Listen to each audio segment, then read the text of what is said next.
Hi அஸ்ஸலாமு அலைக்கும். Welcome to my channel crown paradise.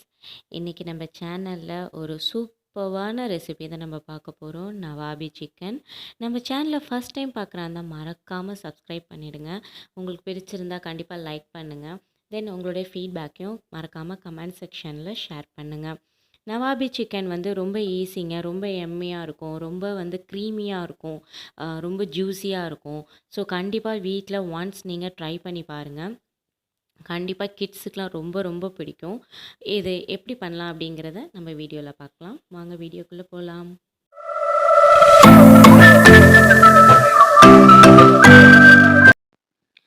1 KG chicken வந்து நான் நல்லா மஞ்சத்தூள், உப்பு போட்டு வாஷ் பண்ணி நல்லா க்ளீன் பண்ணி வச்சுருக்கேன். இப்போ வந்து இதில் மசாலாலாம் தடவி நம்ம ஊற வைக்க போகிறோம். இதுக்கு நான் வந்து உப்புலேருந்து ஸ்டார்ட் பண்ணுறேன். தேவையான அளவு உப்பு ஆட் பண்ணிக்கிட்டேன்.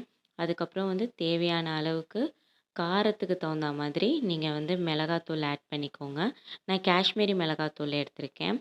தென் வந்து மஞ்சத்தூள் ஆட் பண்ணிக்கலாம். மஞ்சத்தூள் கொஞ்சம் தாராளமாகவே இருக்கட்டும். எல்லா இதுக்கும் ஆட் பண்ணுறத விட இது கொஞ்சம் அதிகமாகவே ஆட் பண்ணிக்கலாம்.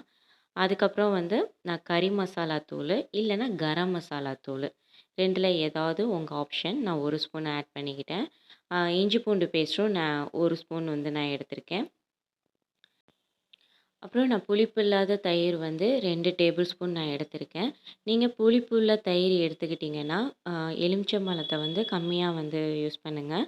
நான் புளிப்பு இல்லாத தயிர் எடுத்துக்கிட்டதுனால, 1 எலுமிச்சம்பழம் நான் யூஸ் பண்ணுவேன். இப்போ இந்த பேஸ்ட்டு இதுதான் ரொம்ப முக்கியமான பேஸ்ட்டு. இதில் வந்து தேங்காய், பாதாம் பருப்பு, கசகசா, ம மல்லி, ஜீரகம், சோம்பு, பச்சை மிளகா, மல்லிக்கீரை எல்லாத்தையுமே நான் வந்து அரைச்சி நான் ஆட் பண்ணிக்கிட்டேன். இல்லை உங்கள்கிட்ட வந்து ஜீரகத்தூள், சோம்புத்தூள், அப்புறம் மல்லித்தூள் தனித்தனியாக வச்சுருந்தீங்கன்னா, நீங்கள் அதை கூட நீங்கள் ஆட் பண்ணிக்கலாம். நான் எல்லாமே இந்த மாதிரி பேஸ்ட்டு நான் பண்ணும்போது, நான் ஃப்ரெஷ்ஷாக தான் எடுத்து நான் அதில் வந்து நான் அரைச்சிக்குவேன் தேங்காய் கூட. ஸோ உங்கள்கிட்ட தூள் இருந்தால் நீங்கள் அரைச்சிக்கோங்க. நீங்கள் வந்து அரைக்க வேணாம். இதிலேயே நீங்கள் ஆட் பண்ணிக்கலாம். இப்போ வந்து மிளகுத்தூள் 1 ஸ்பூன் ஆட் பண்ணியிருக்கேன். அதுக்கப்புறம் ஒரு சின்னதாக ஒரு எலுமிச்சம்பழமும் நான் புழிஞ்சிக்கிட்டேன். தயிரில் வந்து ரொம்ப புளிப்பு நீங்கள் ஆட் பண்ணிங்கன்னா, எலுமிச்சம்பழத்த பாதியாக நீங்கள் ஆட் பண்ணிக்கோங்க. இதெல்லாம் வந்து 1 கேஜிக்கு சிக்கனுக்கு உண்டான மசாலா. இதுவே போதும். இப்போ இது எல்லாத்தையுமே வந்து எல்லா சிக்கன்லேயும் நல்லா அப்சர்வ் பண்ணுற மாரி நல்லா டைட்டாக அழுத்தம் கொடுத்து நல்லா பெசஞ்சு வச்சுக்கணும். இது வந்து பெசஞ்சு வச்சுட்டு, இது 1 டூ 1 1/2 மணி நேரம் ஊறணும். நான் வந்து ஃப்ரிட்ஜில தான் வைப்பேன். ஃப்ரீசரில் வைக்கக்கூடாது. நார்மலாக கீழே இருக்கு இல்லையா, அந்த இடத்துல நான் வச்சுருவேன். நல்லா வந்து அப்சர்வ் ஆகும் அப்படின்ட்டு. இப்போ நல்லா பெரட்டி, நல்லா அழுத்தம் கொடுத்து, நம்ம வந்து நல்லா பெரட்டி வச்சதுக்கப்புறம், ஒரு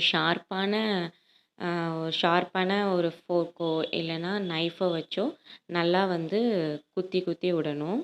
அப்போ தான் வந்து மசாலா எல்லாம் ஃபுல்லாக அதில் இறங்கும்.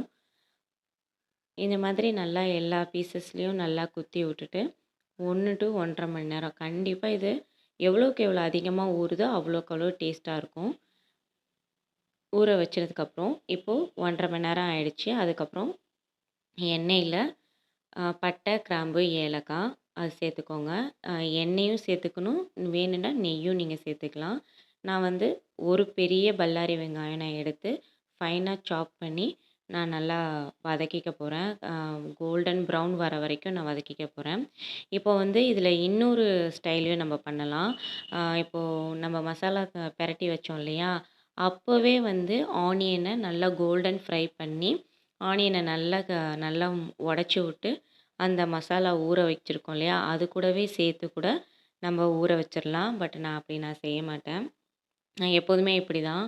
இந்த நல்லா நல்லா ஃபஸ்ட்டு எண்ணெயிலேயே நல்லா அதை ஃப்ரை பண்ணிவிட்டு, அது கூடவே நான் சிக்கனை வந்து நான் வேக வச்சுருவேன். நான் எப்போதுமே எங்கள் வீட்டில் இப்படி தான் எப்போதுமே செய்வோம். இல்லை அந்த மாதிரி செய்கிறா இருந்தாலும் செய்யலாம். உங்களுடைய ஆப்ஷன் தான். இப்போது எல்லா சிக்கனையும் எடுத்து நம்ம ஆட் பண்ணிக்கலாம். இதில் இன்னொன்று என்னென்னா, தண்ணி கொஞ்சம் கூட ஊற்றவே கூடாது. ஏன்னா வந்து நம்ம ஆட் பண்ணியிருக்கிற மசாலாலையும் தண்ணி விடும். தயிர், எலுமிச்சம்பழம்லாம் நம்ம ஆட் பண்ணியிருக்கோம். அப்புறம் தேங்காய், பாதாம் பருப்புலாம் ஆட் பண்ணியிருக்கோம். அதோட எண்ணெய் எல்லாத்தையுமே அது கக்கும். அது மட்டும் இல்லாமல் கோழியும் நிறையா தண்ணி விடும். ஸோ அதனால் தண்ணி விட வேண்டிய அவசியமே இல்ல. பாருங்க. அப்பப்போ மூடி மூடி வச்சு இந்த மாரி எடுத்து எடுத்து கிளறணும். எவ்வளோ தண்ணி இல்லாம நம்ம வந்து ஆட் பண்ணோம். இப்போ எவ்வளோ தண்ணி இருக்கு பாருங்க. க இத விட இன்னும் கொஞ்சம் தண்ணி விட்டணும். அ அப்புறம் வந்து அந்த கோழி வந்து இன்னும் கொஞ்சம் சுருங்கும். அப்போ தண்ணி விட்டு விட்டு அது சுருங்கும். இப்போ நல்லா வெந்துருச்சு. அப்பப்போ மூடிய எடுத்து எடுத்து நீங்க இந்த மாரி கிண்டி விட்டுட்டே இருக்கணும். ஏன்னா நம்ம தேங்காய் அரைச்சு ஆட் பண்ணியிருக்கோம்ல, டக்குன்னு வந்து அடி பிடிச்சிரும். பாதாம் பருப்பும் சேர்த்து ஆட் பண்ண அரைச்சதுனால, கண்டிப்பா சீக்கிரம் அடி பிடிச்சிரும். ஸோ, அப்பப்போ எடுத்து எடுத்து கிண்டி விட்டுட்டே இருக்கணும். இப்போ கோழி நல்லா வெந்ததுக்கப்புறம், இது கரெக்டான ஸ்டேஜு. நான் மேல வந்து கருவேப்பில போட்டு, நான் வந்து ஃபைனலா வந்து நல்லா கிளறி விட்டுக்கிறேன். நான் இத வந்து சீக்கிரமா வந்து கட் பண்ணி உங்களுக்கு நான் வந்து டீட்டெயில்டா காட்டல. டீட்டெயில்டா காட்டுனா உங்களுக்கு நல்லா அது எண்ணெய் கக்குறது, அதுக்கப்புறம் அது நல்லா வேகுறது எல்லாமே தெரியும். ரொம்ப லாங்கா போகும். வேகுற ப்ராசஸ் தானே, அது ஏன் லாங்கா காட்டணும்னு சொல்லி தான் நான் ஷார்ட் ஃபார்மா காட்டியிருக்கேன். பாருங்க அவ்வளோதான் சூப்பரான எம்மியான நவாபி சிக்கன் ரெடி. கண்டிப்பா மஸ்ட்டு நீங்க வந்து சிக்கன் வீட்ல எடுத்தீங்கன்னா, இந்த மாரி ஒன்ஸ் நீங்க செஞ்சு குடுத்து பாருங்க. சூப்பர்பா இருக்குன்னு சொல்லுவாங்க. கண்டிப்பா வந்து பிகினர்ஸ் கூட இது வந்து ஒரு நல்ல பேர் கொடுக்கும். கண்டிப்பா நம்ம சேனல சப்ஸ்கிரைப் பண்ணுங்க. பிடிச்சிருந்தா லைக் பண்ணுங்க. தேங்க்ஸ் ஃபார் வாட்சிங்.